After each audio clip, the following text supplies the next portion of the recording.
So in today's video, we are going to be covering a trade recap from this current week that I took on euro dollar to make me 2.5%. So without wasting any more time, let's get straight into it. So here we are on the weekly chart, right? This is just a blank naked chart. As you can see, we are very range bound, right? We are running highs, trading lower, running lows, trading higher. There isn't one clear direction going on this weekly chart on the euro dollar. But what I want you guys to pay attention to is this current leg of price action. We don't really care what has happened prior in price.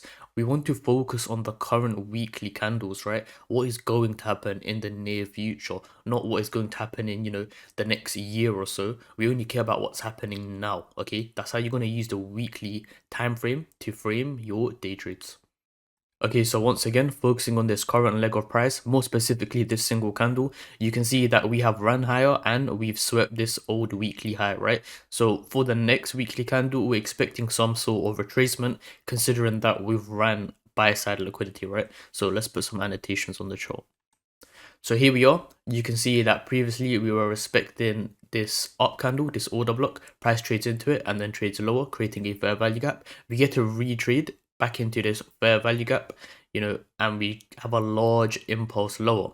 Now, after this impulse lower and we create this fair value gap, as you can see from this candle's low to this candle's high, we have then traded through it, right? Indicating some bullishness. So once we got that closure above, we understand that there are no more inefficiencies in this leg of price that price can trade into. So the next draw on liquidity would be this buy side liquidity, right? So we trade into that buy side liquidity and we fail to close above it. We get a nice rejection off of it. What other confluence do we have? We're in the premium of this dealing range, right? From this range high to this range low, we are in a premium of the market. So this is a very nice place to sell off, perhaps towards the range equilibrium, right? But this will be a lot more clearer on the daily chart. Okay, so moving on to the daily chart, what we can see is price has run that weekly key level, that weekly high that we have just outlined, and now we have gone from a bullish order flow, a very clear bullish order flow, to a consolidated market, right? Price is not really favoring any direction in these candles, right?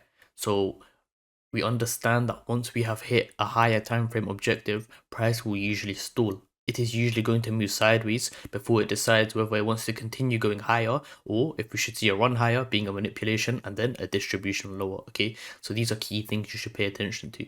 Now let's put some annotations on these charts, and as you can see, it becomes a lot more clearer. Now pay attention again. I'm not looking at this previous price action. I don't care what has happened previously. I want to know what is going to happen now in the next day or so, right? So if you look at this portion of price action, you can see we have a clear fair value gap that the market can draw to, right? If you look at this daily candle, we have ran the previous daily high and we failed to close below it, right? And we closed beneath the opening of this bullish candle. This to me is indicating that we should get a run lower towards this sell side liquidity and more importantly this fair value gap, right? So this becomes my draw on liquidity, and a further confluence we have is this is now a confirmed swing high in the market. If you look to the left, this candle's high does not exceed the middle candle's high, and the candle's high to the right also does not exceed the middle candle's high. So this is a confirmed swing point in the market, which indicates to me that we should trade lower into liquidity or fair value, right? We should trade towards this fair value gap, this inefficiency. So of course, with all of that in mind, we're expecting the next daily candle or so to trade lower into this fair value gap. Okay, great. Now that we understand the daily bias, let's go into the hourly time frame and understand how we can get involved. So here we are on the hourly time frame. As you can see, price is running highs and then trading lower, right? I want you guys to focus on this dotted line at the bottom, followed by this blue magnet. This is that daily fair value gap, right? This is what we wanted price to trade into, okay? So coming back to the hourly, you can see we are running old highs and trading lower, and these down candles are being respected, right? That is a sign of bearish order flow, okay? We then have this large displacement leg lower, and we can see that price returns roughly into range equilibrium, perhaps even the premium from this range high to this range low, and we trade into this redelivered rebalance. Now this is a form of an inefficiency. I'm not going to touch on this too much, I don't have much time to explain why this is an inefficiency. If you are interested, we do teach this in depth in our academy, but for now you just need to understand we treat this the same way as we treat a fair value gap. So you can see a price trades into the premium of the range, and then we displace even lower again, creating a large fair value gap from this candle's low to this candle's high, right? So we have this large fair value gap, and we can see overnight price is just consolidating in this, right? We are accumulating inside of this large fair value gap before we trade into this down candle. Now again, this might not be too clear on the hourly, given that, you know, we have this large ugly candle which is wicks to our short on liquidity, but I'm going to drop down a time frame and this will become a lot more clearer. Okay, so looking at the 30-minute time frame, this is the final time frame that I used, and this is the proof of execution, as we can see in the top right. Again, this is just proof that we do actually call this in the academy. These are executed trades that we do actually take, right? I will also add in a picture for proof that I gave this exact trade in the academy, right? I forecasted this level before it happened. Okay, so here we are on the 30-minute time frame.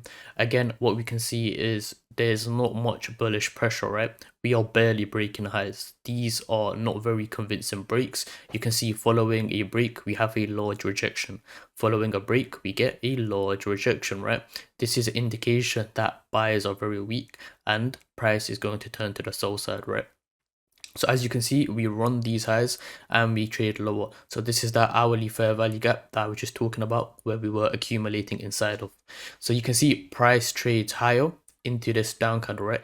On the 30-minute time frame, this is a very clear breaker. Why is this a breaker? Because we had a high, then we had a higher high and a lower low, right? So this run on buy side liquidity followed by a displacement lower validates this as a breaker block. So once price trades into the breaker block and then we trade lower, we are left with these series of 1, 2, 3 up candles. These are all validate as an order block, but prior to the news release being PMI, price was, you know, just below this order block, right? This last up candle. So this is where my entry was. I placed my sell limit on this order block here, and what we can see is that when news came out, PMI, we traded straight into the order block and we traded lower straight away. Now there are a few things that I want you guys to take away from this chart. So as you can see, this red dot I have placed here to indicate where my stop loss was. Now my stop loss was in a very nice safe place.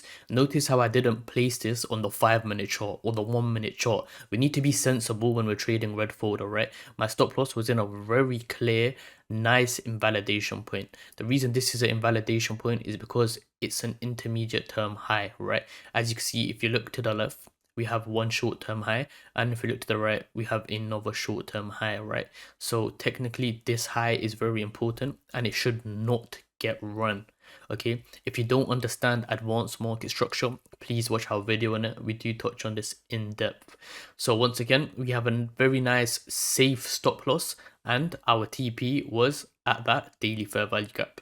So as you can see, price trades into that up candle on the news release, and we instantly trade lower for a nice quick take profit. And I believe it happens in 1 or 2 15-minute candles. So it's a very nice quick trade for 2.5%. So that does unfortunately bring us to the end of this video. I hope these trade recaps are helping you guys. If they aren't, please let us know down below how we can improve on them. If there's anything else you guys would like to see in the future, please also let us know down below. Perhaps we can add different pairs or, you know, different asset clauses if that's what you guys want. Thank you guys for watching, and I will catch you in the next video.